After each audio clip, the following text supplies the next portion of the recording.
In the previous video, we talked about inflation attacks that you don't receive receipts, you barely even get notified of. And in this video, we are going to learn and we are going to answer the question, is saving just enough? Is saving going to help you beat inflation? Or you have to invest? And if so, how do you do it so that you beat inflation? Because at the end of the day, you can't eliminate inflation. But you can position yourself in a way that each and every time it rises, you also rise. Your purchasing power doesn't have to go as low as the money goes. Even though the money can lose its purchasing power or the value will go down, but you will actually have more since you invested that will match the inflation rate. So by the end of this video, you will learn how inflation actually defeats idle money and why assets beat inflation, and how to think like an investor and not a saver. So let's start with the mistake so many people make. Mostly it is a saver's trap. So many people save so as to beat inflation. So many people save so as to use it when they retire. So many people save for so many different reasons, but is saving enough? People are mostly advised to work hard, save more, and avoid risk. That advice seems safe, it seems sound, but it's incomplete because at the end of the day, we are in a world where inflation is every single day affecting us. It is affecting our purchasing power because the money is losing value each and every single day. So saving money is not bad. The only dangerous thing is stopping at saving. Of course, the richest man in Babylon teaches that the first way or the first step for you to take when you want to build wealth is to save. Why are you saving? And that's why we need to have goals when we are saving. You save so that you can have that extra amount of money to invest when an opportunity comes, or if you have already identified the opportunity, you can invest. Why are you investing? To increase your ownership, or to increase your equity, to increase or to have an income. Especially when we talk about T-bills, it means that later on you're able to have an income, most probably every single month if you do your budgeting well, if you do your planning well. So why is it that saving is not enough? In this world, inflation happens every single day, and you just putting your money in a bank, each and every time you check it, you will see the same amount of money. And sometimes you feel like, my money is safe. It is safe. But that same dollar you saved, that same $100 you saved, that same $1,000 you saved, whatever it could buy today, it will not be able to buy tomorrow because of inflation. So you might see the same figures every single day, but that money, the value is not the same as yesterday. And that's what makes saving dangerous, especially when you do it in a long term and when you do it somewhere where it doesn't grow interest rate, it doesn't have any sort of interest rate.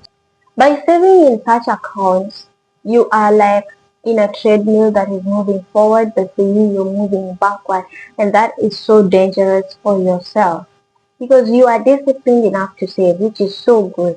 But money is not all about discipline. Money is also about strategy. So you have to strategize, where should I put this money for me to receive this percentage at the end of the year. So what does investing actually do? Investing actually increases whatever you have. It is not gambling. Most people want to get into cryptocurrency, they want to get into Bitcoin, and then once they get there and they lose money, they start saying that some of these investments are not true. The question is, did you do your due diligence? Investment is not all about gambling. Investment is, you have to do your research, you have to check the background of the company, you have to know, are they profitable, are they likely to be profitable in the next 5 years. You have to do that. And if you don't want to do all that, you can look for a financial advisor for them to do that for you, but of course at a fee. So investing actually enables you to increase the value of whatever you have. For example, when you talk about when you get yourself into real estate, right? Real estate, whenever there's inflation, the rent goes up, the property value goes up. That's why real estate is advisable. When you get yourself into businesses, what happens? Prices always rises, and they rise because the business owner will always transfer the cost to the client. That's why businesses are also investments. When we talk about stock market, it it varies here. Sometimes it goes low, sometimes it goes up, but it varies because of inflation as well. When the inflation increases, revenues increases, everything is going up. So investing helps you to rise as the inflation rises. It helps you to beat inflation so that you don't lose your purchasing power. With that understanding that inflation actually helps your assets to rise in value, it explains why investors or the wealthy don't panic whenever there is inflation, because they know that their assets are increasing in value, their wealth is increasing, they are going to earn more. But you and me who don't save, oh, only you who don't save, who don't invest, we're the ones who panic the most. Have you ever seen a situation whereby the fuel pricing is going up and there is a rumor that it is going to go up again, maybe with 5% or 4%. And then you have that conversation with a wealthy person. You will see them looking at you and relaxed, chilled. They're not even worried.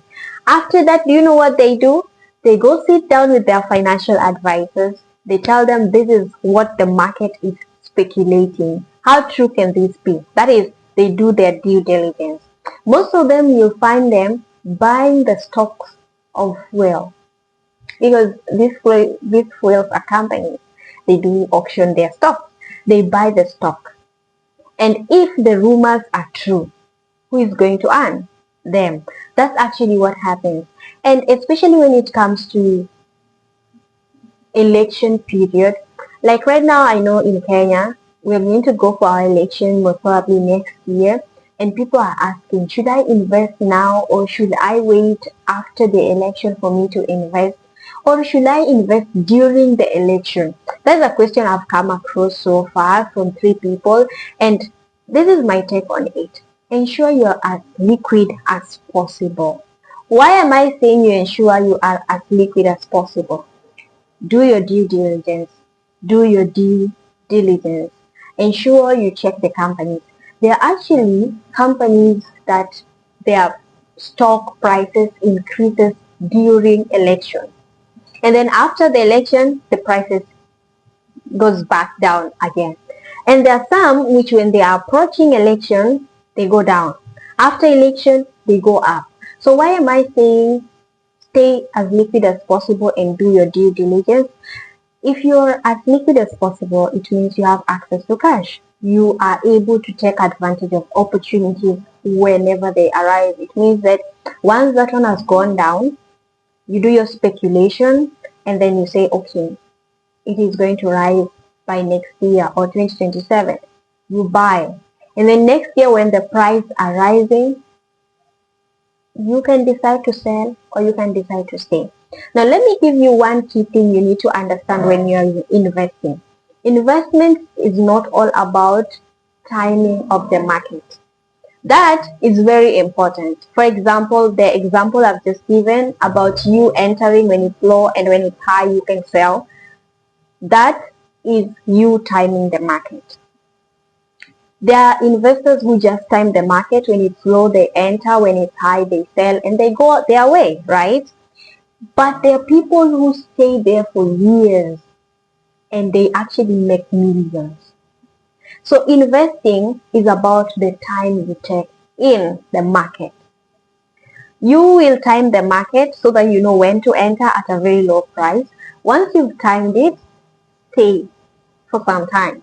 And of course, you're not just going to stay blindly because investing depends on your goal. Why are you investing? So if you come to me and ask me, I have 1 million, I want to invest. Where should I invest? Or what should I invest on? My answer will be, I don't know. Because I don't know your end term goal. Unless you tell me, I have 1 million USD, I want to invest it, and I want to have the returns maybe within 3 months, because I want to use the money to build this and this, or I want the money at the end of 3 years, or I want the return at the end of 4 years, because there has to be the essence of because, so that I can easily advise you on where to invest. Back to our topic, and now I want to discuss why cash and assets behave differently. One thing you always have to understand is a dollar will always remain a dollar. The thing is, it will only lose its value. But when we talk about assets, assets will always increase in value. And it means that it will earn you more, and it will help you to become stable in life, because we know that assets always respond to economic conditions. When the market rises, the prices are rising, the revenues are rising, everything is rising, the assets are also increasing in value. But a dollar will always remain a dollar. So there is this group of people who will always tell you, I prefer having my money in cash. It is good to be liquid, but the best way of you becoming liquid is taking that money into an MMF. Because when you put the money in an MMF, you can easily access it anytime, any day, whenever you want the money. But it will also increase in price. It will not have a very high percentage of someone who has invested in the stock market or who is into treasury bills. It will be lower than them, but at least it will be safe, and at the same time you can easily access it. So the difference is cash absorbs inflation directly, while assets respond to economic market. If the inflation is going up, asset values are also going to go up. That is the difference. People always say investing is very risky.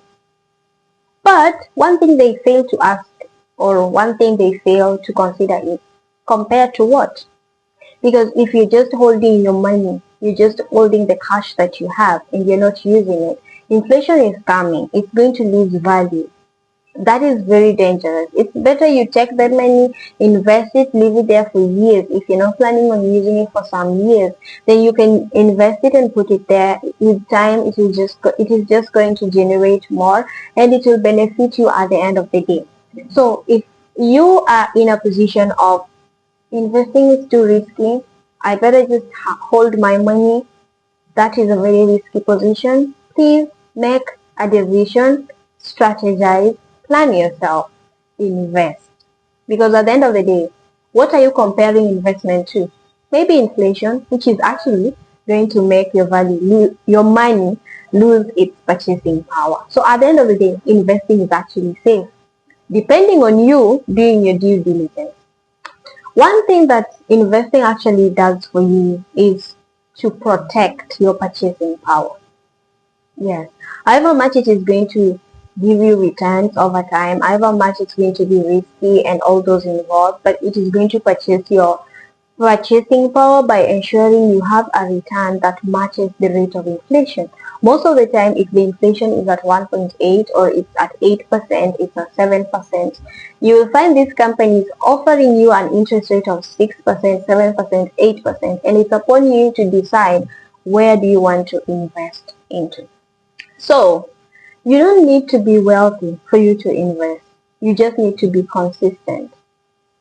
That small money you think you have, if you put it today, next month again you have the small one, you put it together, the accumulation will build it up and the interest rate will help it grow. So don't think that investment is only for the rich people who can afford 50,000 at once. No, you can always start your investment.